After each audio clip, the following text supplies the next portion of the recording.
Okay. Awesome. Thanks, Jake, for hopping on as well. We're just getting started. I see their audio is still connecting, but okay. My name is Marin. I use they, them pronouns. I'm the advocacy and education coordinator for Stonewall. It's a couple pictures of our center. We're a drop-in center located in downtown, near downtown Chico, and we provide services for Butte County and all the surrounding counties in the North Valley, North State area. My role essentially is a fancy way of saying that I get to do a lot of these trainings. I work with a lot of different hospitals, medical clinics, mental health providers, agencies and organizations to help build more inclusive systems for people of all gender and sexualities. Here are some of the faces of the other staff at Stonewall. We have Charlie, who's our counseling director. She will be leaving us soon, but she's been our counseling director for a long time. Justina is our events coordinator. Alyssa is our social media person and PR. Marissa is our center coordinator, and Andrea is our director. And you'll notice a few of those folks are on the call today. I got one more person joining. Cool. I want to cover a few learning objectives for today, just give you a sense of what some of my goals coming into this are. We'll talk about misconceptions we have about bodies and gender and how to use this language to bridge the divide. We'll investigate the impacts of our behavior on patient retention and positive healthcare outcomes. We'll apply the things we learned, right? So we'll apply the use of terms and the tools we discuss in real life scenarios, and we'll practice what it looks like to reduce harm in difficult situations with both coworkers and LGBTQ+ patients and their families.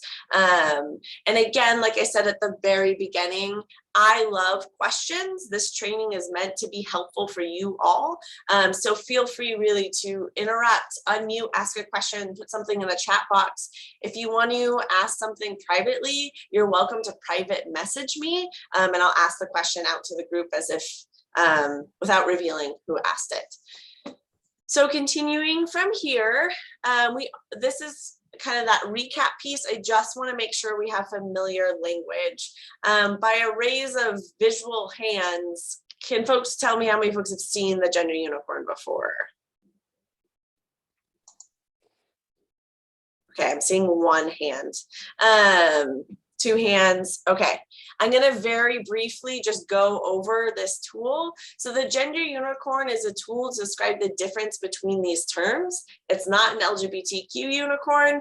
We all have a gender. We all have a sex assigned at birth. We're all attracted to some folks and not to others. And it can be helpful when working with clients and people to understand how they identify, and also a tool that we can use with ourselves to figure out where we might fall on this kind of spectrum. So our understanding of gender identity is our internal sense of self.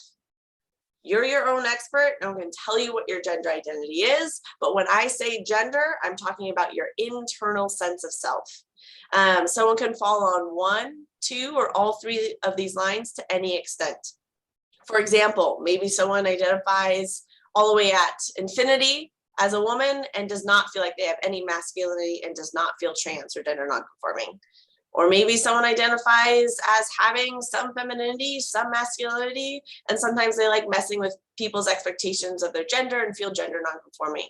Right? You can fall on one, two, or all three of these lines to any extent. Gender expression is the external display of gender, right? The way you walk, talk, dress, take up space in the room, the tone of your voice. If I did this in a really, really low voice or a high voice, you might perceive me differently.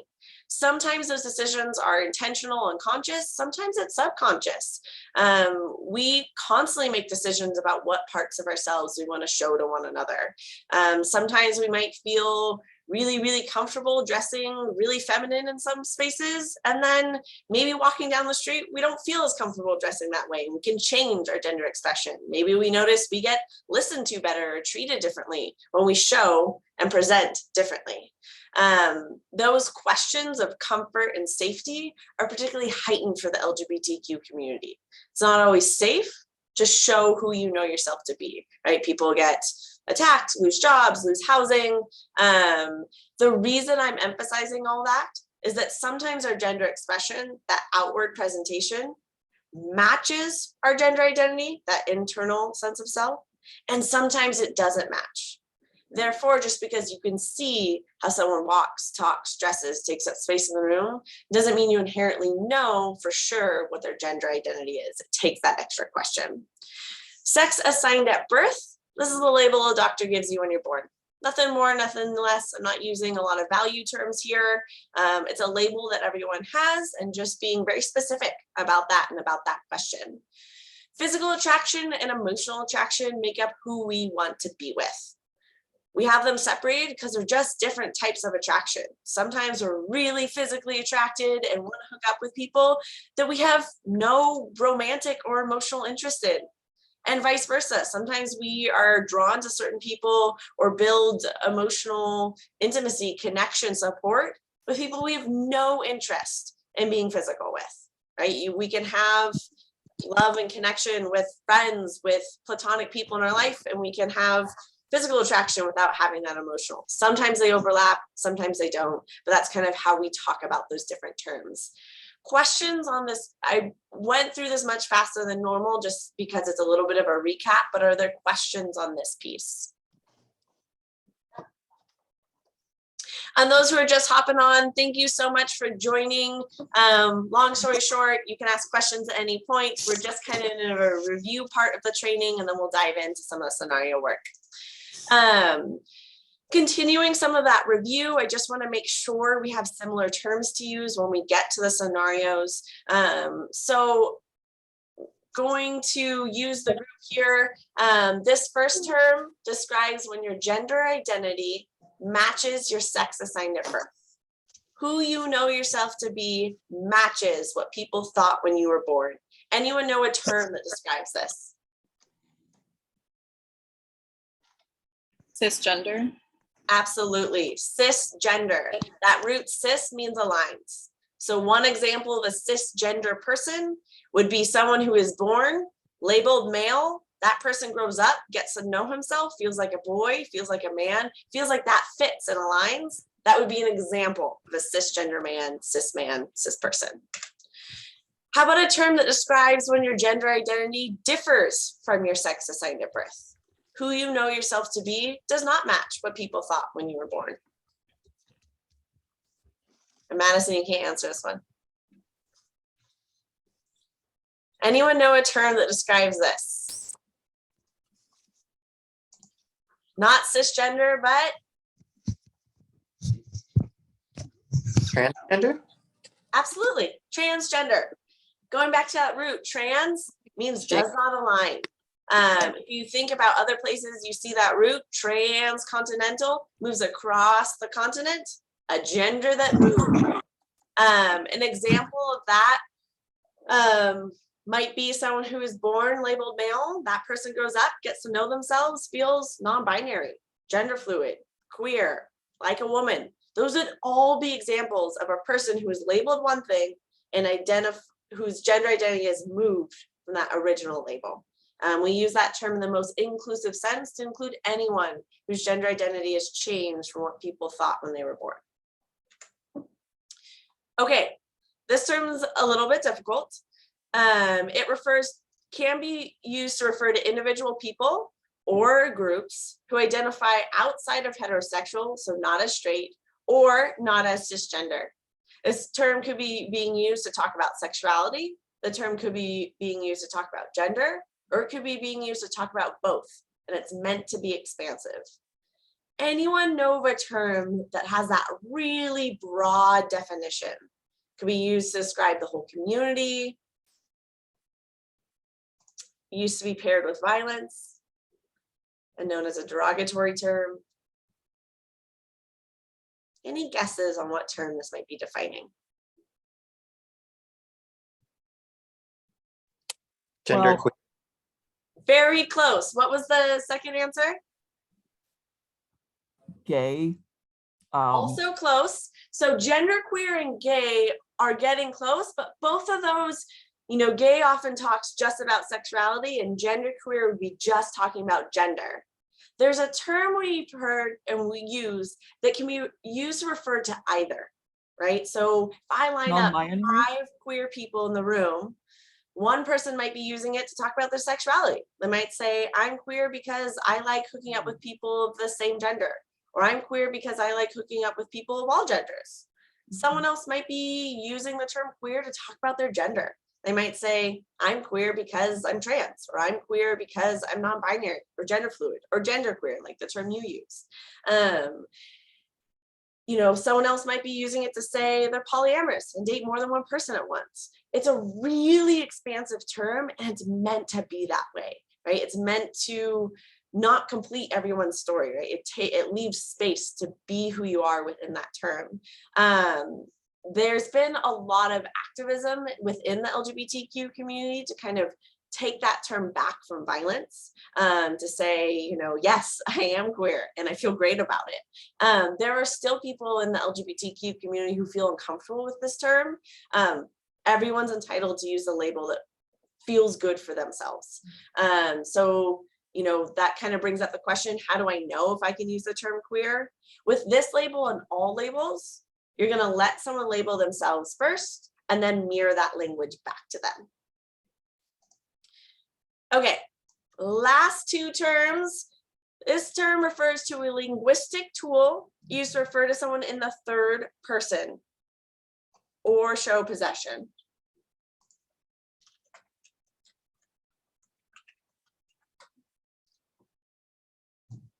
Any English wizards out there? When we get tired of using someone's name, but we want to keep talking about them behind their back, we use their he, she. Yes, those are both examples of, what's the term that describes that group of things? Anyone can answer. In the third person. Huh? And the term we use for that is pronouns. Pronouns. Right? Okay. Whether English, it's not he, my first. she, they, them, right? It's a way to describe someone without using their name. If I were to describe this water cup, would I want it to be called his water cup, her water cup, or their water cup?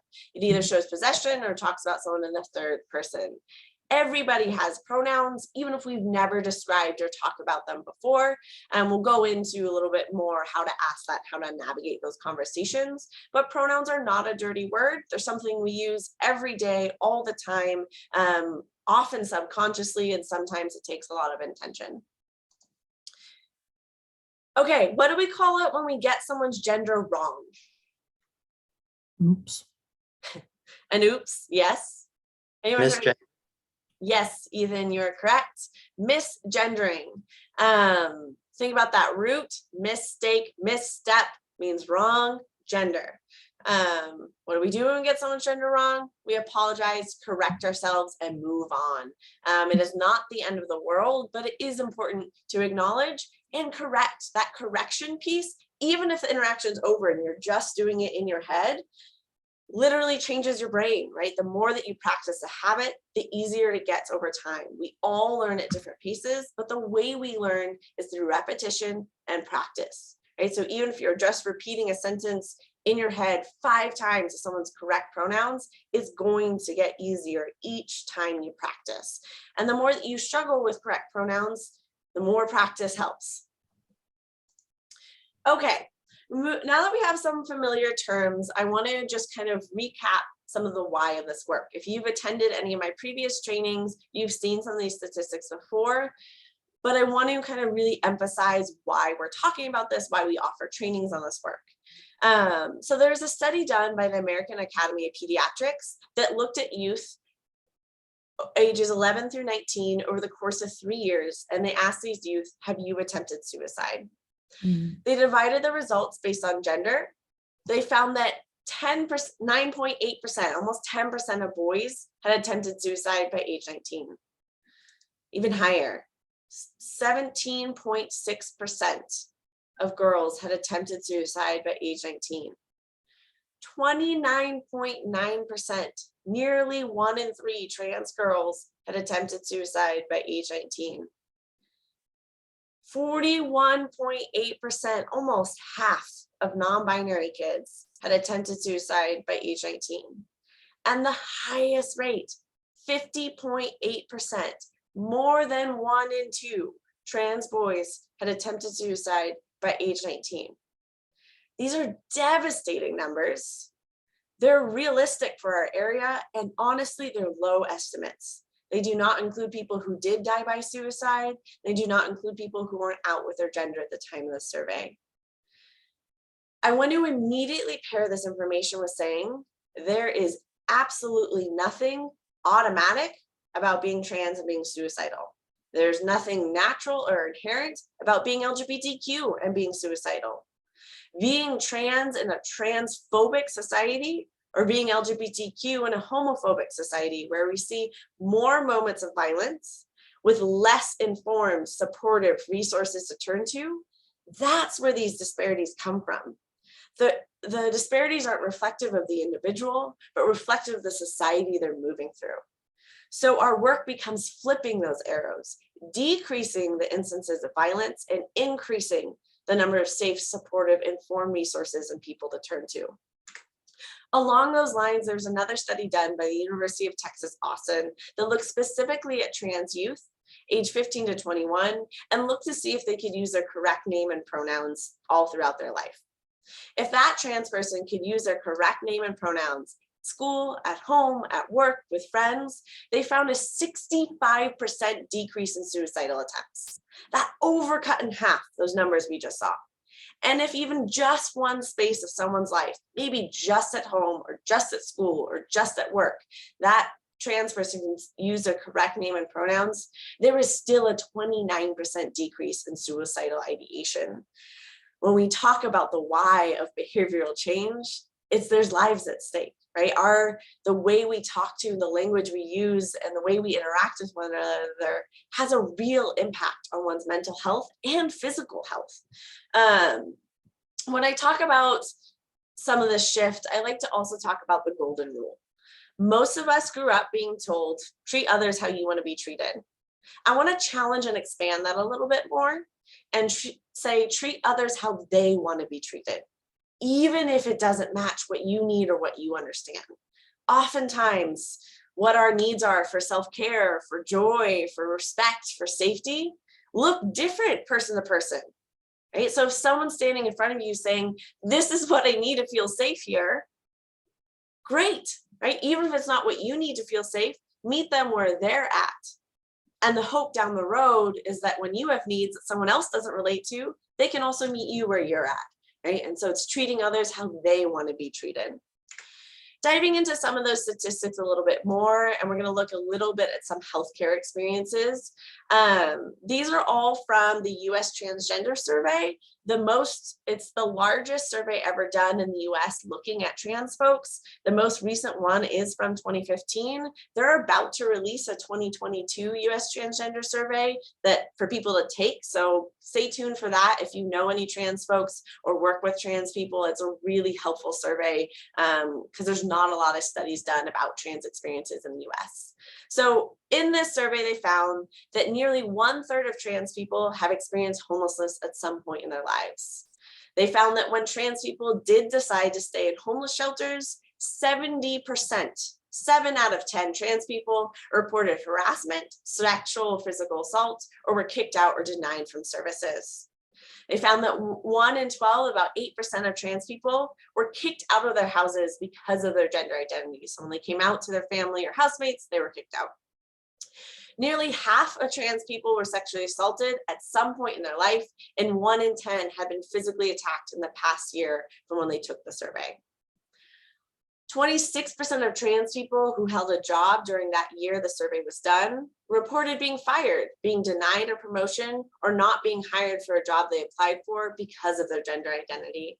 Finally, about 60% of trans people who responded to the survey had avoided using a public restroom in the past year because they were afraid of confrontations, assault, or other problems. Right? We're going over some of these statistics because this shows some of the increased instances of violence. And as these experiences compound, it drastically impacts a trans person's ability to navigate healthcare, to be safe, to be healthy, whether they're housed or unhoused, if they can go to a shelter or not, if they have a backup plan or safety net, if they have income, the physical health effects alone of not being able to use a restroom when you need are pretty large. Looking specifically at healthcare experiences, 25%, 1 out of 4 trans people experience a problem in the past year with their insurance related to being trans, whether that was being denied coverage for transition-related care or being denied coverage for routine care. 33%, 1 out of 3 trans people who saw a healthcare provider in that last year reported having at least one negative experience, whether that was refusal of treatment, verbal harassment, or physical or sexual assault, or having to teach the provider about being transgender in order to get care. 22%, almost a quarter of trans folks, did not see a doctor when they needed one because of fear of being mistreated or past negative experiences. 32% of respondents who showed an ID with a name or gender that did not match their gender presentation were verbally harassed, denied benefits or service, asked to leave, or assaulted. 36% of respondents, more than 1 in 3, experienced serious psychological distress in the month before completing the survey. 13% of respondents reported that a professional, such as a psychologist, counselor, or religious advisor, tried to stop them from being transgender. So this gives us a little bit of context of the world we're working in. I want to talk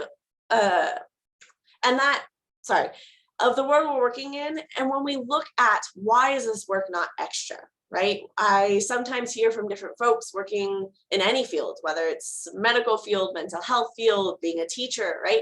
I'm a really good doctor. I'm really good at what I do. I'm a really good nurse. Why do I have to care about someone's name or the language I use, right? I do a good job. The short of it is it's going to increase positive healthcare outcomes and save lives, right? It increases the mental health of a patient and therefore physical health. It increases retention and return rates for patients. It improves the ability to properly diagnose and treat, and it decreases risk of false or misdiagnosis and decreases risk of suicide. I want to talk a little bit more about trauma-informed care as we move into this scenario work.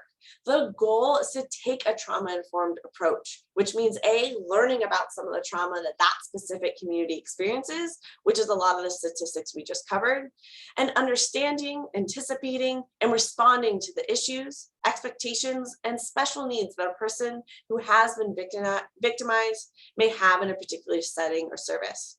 Knowing that there's past trauma and using that to inform and at a minimum to endeavor to do no harm and to avoid re-traumatizing or blaming clients for the efforts to manage their traumatic reactions. Trauma-informed care includes understanding the impacts of repressive systems. How does racism, homophobia, transphobia, xenophobia, sexism, and other oppressive systems impact their experience, their ability to access other resources, to have support networks? Trauma-informed care emphasizes safety and consistent caring boundaries.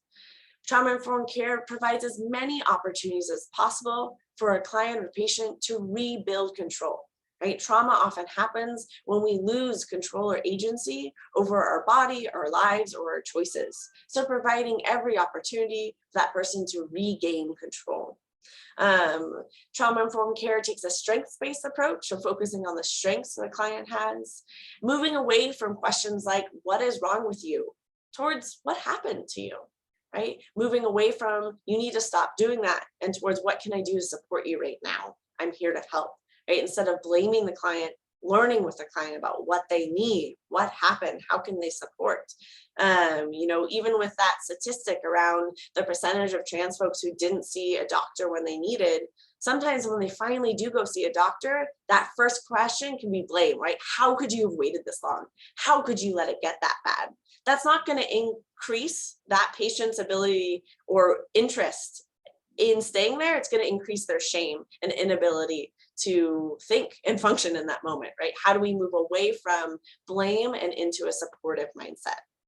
Any questions on this piece before we move into scenario work? I have a thought.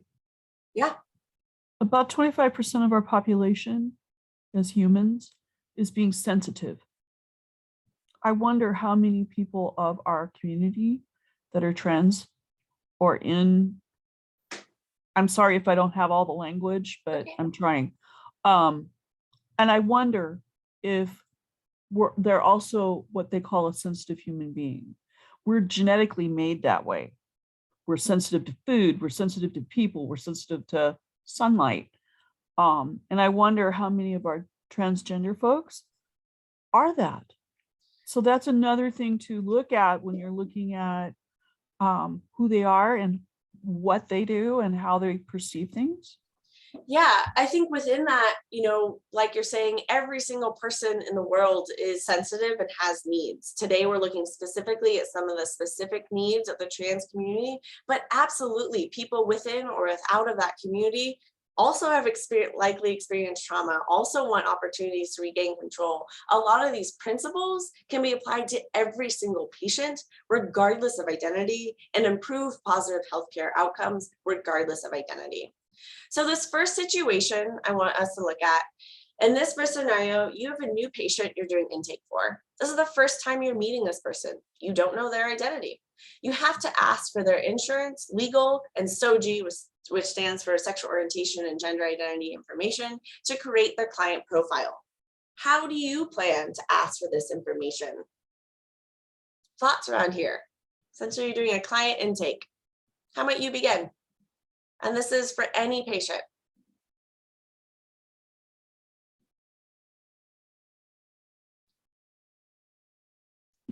I think one thing that we have to really keep in mind is coming at it with no judgment. So asking in a way that's like keeping all of your own personal beliefs out of it. Yeah, remaining unbiased, trying to not make assumptions. Other thoughts? What words might you use? How might you actually ask those questions?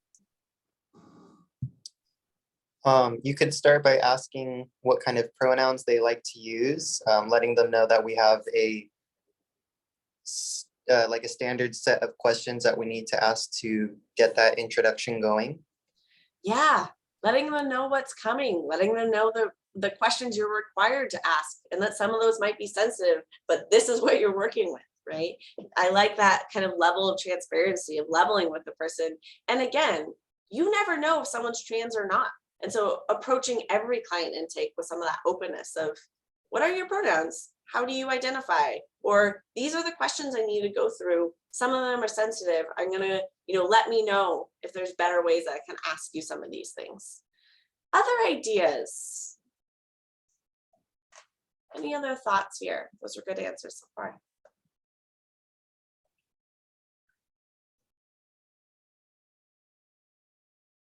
A lot of the big hitters here, we've kind of talked about already. You're going to want to let the patient label themselves and mirror that language back to them, whether it's about body parts, gender, or pronouns. You can ask, hey, part of our electronic health medical system, I have to ask about all your organs. As we go through this, let me know, are there specific terms you'd like used to describe your body? Some people might prefer chest over breast, or uterus, or front hole over vagina, right? There's so many different ways to describe body parts, and letting someone label themselves. And if you notice increased anxiety, maybe you say a term and you notice their body tense or frustration with you, check in, say, hey, I noticed that term may have not felt great for you. Is there a different term you'd like me to use? Be specific and transparent. Let them know why you're asking specific information. Trans and LGBTQ people get asked invasive questions all the time in inappropriate settings. And so sometimes it can be inherently triggering to have those questions asked when going to see a doctor. Let them know that you have some of that knowledge, right? Like, hey, I'm going to have to figure out what cancer screenings I need to do, or I need to complete this intake form, right? Letting them know why. I need to look up your insurance and I need your legal name to do that, right? But still remaining committed to calling them by their correct name and pronouns that match their current identity, even if their legal name or name in their chart does not match this, right? You can say, hey, I need to know what name to use for your insurance, and what name would you like to be called, right? Is that congruent with how you currently identify? Making a note in their chart, right? You can use boxes, aliases, flag the file. If you're using physical paper, put a Post-it note on it, right? Getting creative about how you use the forms and systems available to you, and alert other staff, right? Make sure that the front desk, the insurance and tax person, or whoever's calling to make sure bills get paid, also knows the same information to ensure that clients are getting called their correct name and pronouns all throughout their experience because of that huge mental health impact. The amount of trans and LGBTQ people that I know who go into care, whether it's they've been 5150 or going to the hospital or going to a primary care visit and get repeatedly misgendered and then do not return or stay in care is very large, right? Making those behavioral shifts. And again, knowing that when you do have to ask about sensitive information, don't gender the person, the part, or the process, right? It's going to mean you get better information. Some men have uteruses, some women have penises, right? If you're only asking and someone's presenting in a way, you might miss really important cancer screenings you have to do. You might miss certain needs or risks for that client. Being open with those questions. If you're asking about sexual health, what goes where? What does sex look like for you? What body parts do you use? Do you have a uterus? Do you have sex with someone who has active sperm? Right? You're going to get better, more specific information with a more open and inclusive language you use. If you ever want to go kind of deep dive into some of that, there's a lot of charts and resources online around kind of how to shift language around anatomy, around body to more inclusive terms. Instead of calling it a well woman exam, it can be a sexual health exam. Instead of asking, do you have a husband or wife or boyfriend or girlfriend? You say, do you have a partner? Are you in a relationship? For pregnant people, pregnant person, nursing parent, if you're working with trans or gender nonconforming parents, thinking about how we use that language. Questions on this piece? Okay, last kind of resource idea around here. This is one example how an electronic medical system has used some of this information to change what their files look like, right? So you can see this random person, the Adam is the name they like to use, and it takes clicking an extra button, right, to find that legal name, so that every time someone's pulling up a client, they're typing in Adam and they're knowing that that's what he prefers, or they prefer, because their pronouns are they, them, theirs. It talks about gender identity, legal sex, right? You can have the information you need to have to bill insurance, but the way you format that, the way that looks, can impact how many times that person gets misgendered or not, and their experience. And when they see their own chart, how that feels to receive that information. We all have different systems available to us, and getting creative about how we use and interact with them. And this is just one example. Okay, next scenario. You have a patient named Edwin who's described in their electronic medical health records as male. But this patient has approached you privately during their visit to share that they don't identify as a boy anymore. What do you say and or do in this situation? Essentially, during a visit or a session, a client has come out to you.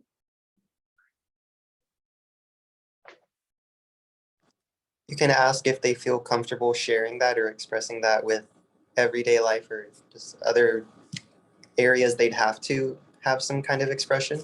Yeah, are you comfortable to be sharing this information outside this space? Do you want other people to know this information? Absolutely important questions. What else might you ask or want to know?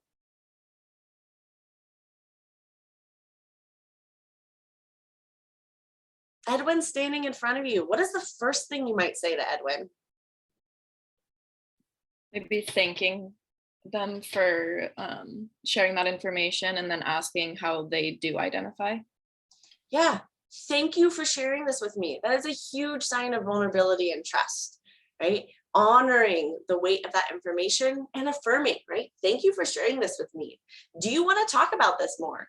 Maybe that's it. Maybe Edwin's like, nope, I just wanted to get that out and I'm done for today. I'm going home. Great. Let me know if that changes. If they do want to talk about it, additional questions like you both said, how do you identify? Do you want to share this information with other people?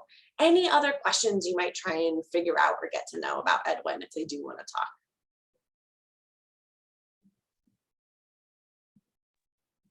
How can we support them? Yeah, how can I support you? What do you want to do next? Have you talked to anyone else about this? Who? What was the response? Do you want to? Have you shared this information with your parents or housemates? What are you going to do if that conversation goes really well? What are you going to do if that conversation goes poorly? Maybe there's some safety planning that needs to happen. Is there a name or pronoun you'd like me to use? Maybe Edwin's like, yes, I would love for you to call me Marin and they, them. Or maybe Edwin's like, I have no idea yet. I know that this doesn't fit, but I don't know what will fit or what I do want to use. Great, let me know as that changes. How can I help? What do you want to do next? Letting them lead, right? There's no one way to be trans. There's no one way to be LGBTQ. Every person navigating that experience might have different responses. There's no timeline or requirement to come out to people in your life that you don't want to, or transition in certain ways and not others, right? Everyone gets to lead that experience. Okay, we're gonna expand that scenario a little bit more. During your discussion with Edwin, you learn that they do in fact want to be called Morgan and use they, them pronouns. You also learn that their mother, who they live with, is not supportive. She returns to the room a few minutes later. What might you say and or do? I know it's a really common experience for folks working with clients who have unsupportive families or partners or housemates, right? What might you do? Before the mom would come back, I would have asked them how they want me to act around the family member to see if I should address what they told me or act like they hadn't shared that with me yet. Yeah, that is absolutely the very first question to ask yourself. Has Morgan given you permission to talk to mom? Have you had the opportunity to ask Morgan first, right? When we think back to those principles of trauma-informed care, providing opportunities for control, right? Outing someone without their consent or not giving them control over that situation can be traumatizing. Mick, I saw you unmuted. Did you have something you wanted to add? Oh, I was just going to say that often you don't necessarily have the opportunity to ask that before they do come back in, especially as a bedside nurse. And it's very appropriate to ask family members to step out. And I would ask her to step back out and say that there was something private I needed to do or discuss, and then address it with them. Yeah, that's great. If you haven't had the opportunity, making sure to make space for that opportunity. And if you have, did Morgan give you permission to share? Did Morgan give you permission to talk to mom or parent or partner? If no, do not have that conversation, right? Morgan needs to be in control of that choice. And so, if you've asked mom to step back out and you're getting that moment and Morgan says no, talk a little bit about safety planning. What are you going to do if mom does find out? What are you going to do if that goes well? Positive imagining is important. What are you going to do if that goes poorly? Brainstorm support networks and resources Morgan already has access to. Identify safe people and places outside the home, helping doing some of that pre-thinking before a moment of crisis happens, having a plan in place.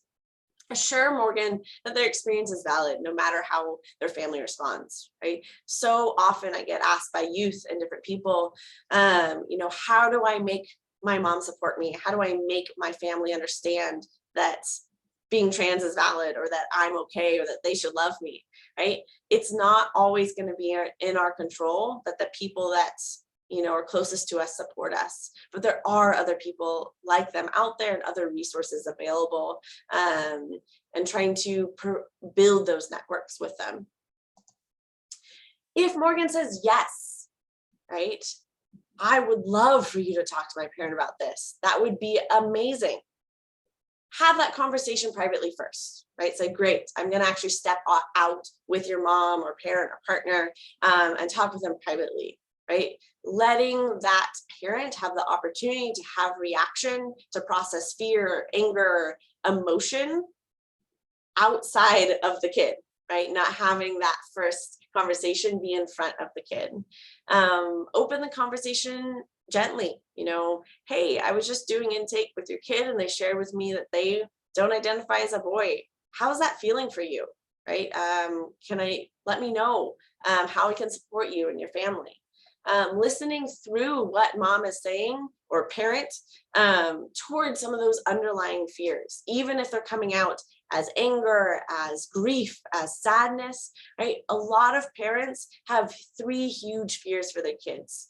Are they safe? Are they happy? And will they be loved and successful? Those can sound really different, right? In an angry state, they might sound like, not my kid, I don't want them to go to hell, or not my kids, they're going to get bullied, or I want grandkids, or I just want them to be happy, right?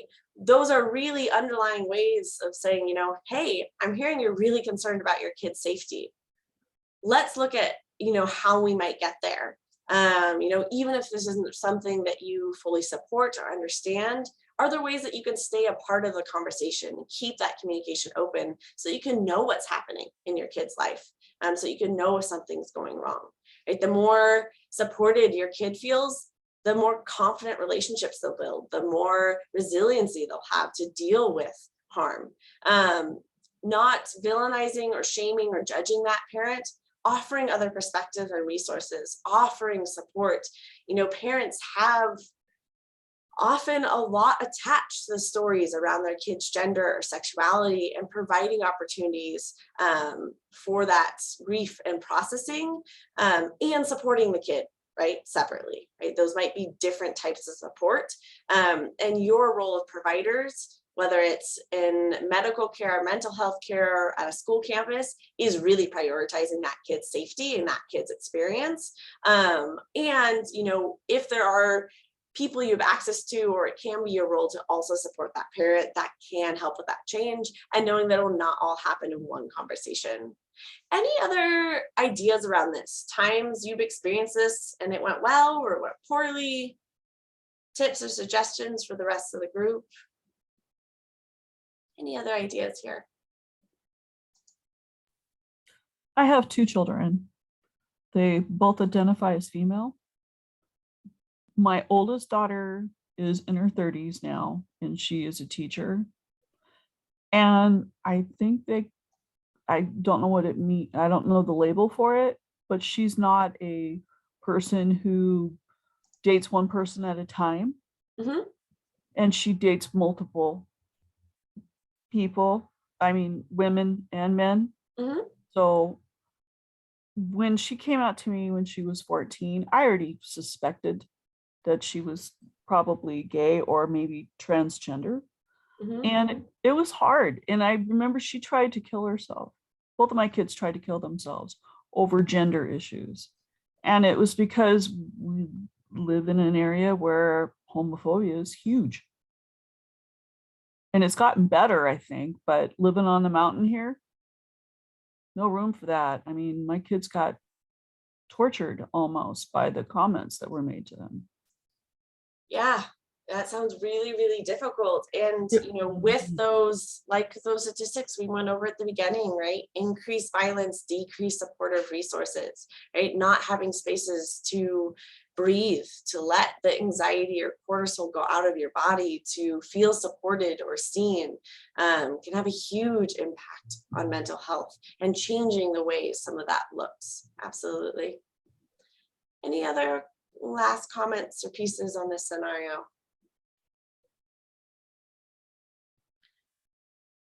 Okay. This one's a little bit shorter. In this situation, you hear another staff member consistently get a patient's name and pronouns wrong. What might you say or do in this situation? Maybe it's a nurse on a different shift, or doctor, or NP. I explain it like this. My name is Deborah Sage. Okay. But I go by Sage. And there's a reason why I choose that label for myself. And it would be like, can I call you Nancy when your name is Betty? I mean, to me, that's what it's like. That is so disgraceful and it's unneeded. And I know it takes time sometimes for people to process, well, gee, they look female, but they sound like a male. It's just familiarizing. YouTube. Yeah, providing other resources, providing other perspective, providing reminders, making sure not to shame or judge the person, but providing support and education. Other experiences with this, times when it's gone well, ideas you have around, maybe a coworker or supervisor. I had an experience with this. I was shadowing a nurse, and the patient wanted to be called they, them, and the nurse had gotten that in report, but immediately started using she. And initially in the morning, I was like, this is kind of awkward because, they're like a little bit above me right now because I'm still in nursing school. And then eventually I pulled the nurse aside and I just said, hey, I'm not sure if you heard this in report. So kind of like getting on the same level as them, as like not blaming them for not catching that. And then kind of just went into like educating on why like a person might want to use different pronouns and why that's important. And she ended up like starting to try to use them throughout the day. So it was a good experience. That's awesome. Thank you for sharing that example. Absolutely. Starting gently, opening the conversation. We don't learn well through shame or feeling defensive. Sometimes someone literally might just not know. Maybe that nurse didn't read that part of the report. Maybe they had no idea what it meant or how to use it, right? Pulling the coworker aside for a conversation, right? Not publicly humiliating necessarily, but saying, hey, I don't know if you caught this, or I don't know if you know, or maybe it's a recent change. Maybe it just got changed in their chart and someone's been seeing for a while, right? Hey, I'm not sure if you knew this, but Marin actually is using they, them pronouns. Or you can also model proper usage. Maybe you've had that conversation and you hear someone's continuing to slip. Maybe you don't stop the conversation, but you just model correct usage and maybe a little emphatically, right? Yes, they really are doing better. It's so good to see them, right, doing those kind of emphatic pieces that someone listening will often catch on, and be like, oh, yes, they are. If you notice that you're giving that regular support and more support's needed, get other colleagues on your side, right? Say, hey, I've noticed that Marin has been really struggling with this client's name and pronouns. Do you mind helping me if you hear them use the wrong pronouns? Will you just help remind them? It's not about that shame and judgment, but the more often, if you're getting to correct yourself 5 times a week versus twice a week, you're going to change that much faster, and it normalizes that behavior and begins to shift the culture in the workspace. We want to create workspaces where it's okay to talk about mistakes and talk about them, and change, right, without taking them as personal attacks, but using them as reminders to shift. We're going to go through this one kind of quickly. What if the person using the wrong name or pronouns is a family member? And what if the patient who's being misgendered is in the room while it is happening? Pretty similar response, but first asking, do you have permission to share? Has that client said, yes, you can use this name and pronouns in front of my family? And then model correct usage, right? There's not every moment is going to be the moment to battle a parent on that, but just if you have permission, continuing to model correct usage. And again, just like with that coworker, pulling them aside privately. If you don't have permission to share, you might just use neutral language like, yes, your kid, this patient, this person, sibling, parent, community member. If persistent, check in with the kid again and potentially have a longer private conversation. If the person being misgendered is in the room, and maybe it's a coworker, maybe it's a patient, maybe it's a friend, check in with that person the first time you notice and say, hey, I heard Marin misgender you during that meeting. What would you like me to do the next time I hear that happen? People might have different responses. Sometimes someone might say, oh my gosh, thank you for noticing. I would love for you to go talk to Marin about that. That would be awesome. Or maybe they say, yes, thank you. Could you please talk to them? But make sure it's kind of private. I don't want to make a big deal or draw a lot of attention to myself. Maybe they say, Yes, I'm actually working up the courage to have that conversation myself. Thank you for noticing. I'm almost there. I'm going to say something soon myself. Maybe they say, please don't say anything. You know, I'm not interested in navigating that here. I don't have the energy right now, right? That might change. And then after you check in, you can just go ahead with what they prefer. Last scenario, a patient comes in and you think they're trans. You have a really good intention. You're excited. You want to make sure that they have the best experience possible, they feel safe. And so you want to ask the person about their trans identity. When is it appropriate to have that conversation? Is it relevant to your role?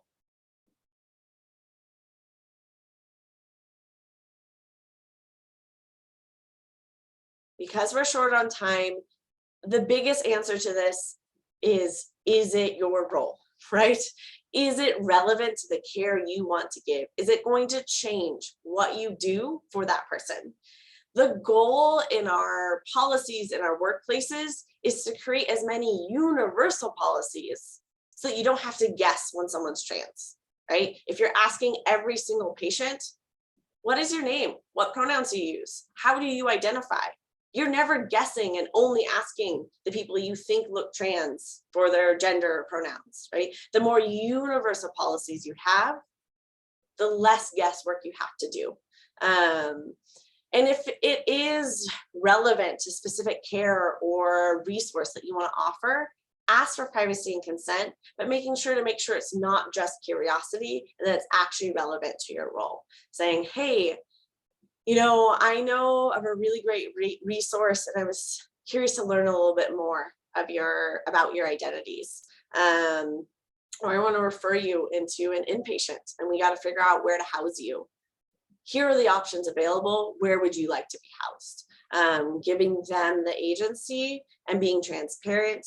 And again, the more universal policies we have, the less guesswork. This will be included in the slides and recording, and you're welcome to reach out. I have this as kind of a 8x11 back and forth of just basically what we covered, how to ask a patient's name and pronouns, about asking everyone so we don't miss people, so we don't single out trans patients, and that we really get everyone's name and pronouns correct, trans or otherwise. How to ask about body parts, letting the patient label themselves, being specific and transparent. How to ask about sexual health and relationships, don't gender people or parts. Common phrases and questions to avoid. You know, those kind of backhanded comments of, oh, but you're so pretty. I never would have guessed you're X, Y, and Z. Or you don't look trans, right? Those are kind of backhanded comments that kind of imply negative connotations with being LGBTQ. If you are a provider providing medical care, there's some good resources. The Trans Line is a medical consultation service run by Project Health in the Lion Martin Clinic that you can call as a doctor and say, hey, I have this client, I don't actually know, you know, what's best here, what dosage or how to navigate this. This is a great consultation service. Stonewall is also available to help provide with that support. We have counseling, free chest binders and bras. I do HIV and Hep C testing. We have a bunch of peer support groups. I do a lot of one-on-one advocacy, legal name and gender marker changes, as well as direct support and answering of questions, and can do additional trainings for any workplace or team. If folks want to stay on and answer some of these questions, we can, but I really appreciate everyone joining today, and thank you so, so much. All of our resources are available on our website, the most up-to-date times for groups, how to get connected to counseling, how to get connected to any of those resources I mentioned, and the rest of our upcoming events. Thank you all. Thank you. Yeah, thanks. Yeah.